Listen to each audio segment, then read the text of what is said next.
बिस्मिल्लाहिर्रहमानिर्रहीम। कुरान मजीद में नबी पाक सल्लल्लाहु अलैहि वसल्लम से मुतल्लिक़ और बाकी जो औसाफ आपके बयान हुए वो हम देखते हैं। पहले यहाँ तक बात हो चुकी कि जो भी गुनाह कर ले तो नबी के पास आए और बख्शवाए। उसके बाद आगे है कि रसूल की बात मानो। अल्लाह की तरफ से नूर आया और रोशन किताब आई। अगर नबी फरिश्ता भी होता तो इंसानी जिस्म में ही आता।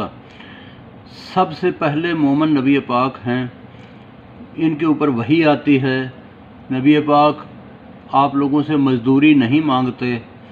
हर नबी का दुश्मन फरेब सिखाता रहा। ये नबी सल्लल्लाहु अलैहि वसल्लम सबसे अव्वल मुस्लिम हैं। तौरात व अंजील में इनका हवाला है। इनको मानने वाले बामुराद हैं। इनके ऊपर वही आती है। नबी का हाथ खुदा का हाथ है। ये दो जगहों पे ज़िक्र आता है। एक जब वमार महता इज़ार महता जब आपने मिट्टी फेंकी थी, और दूसरा जब आप दरख्त के नीचे ये लोगों से बैत ले रहे थे सुलह हुदैबिया के मौके पे।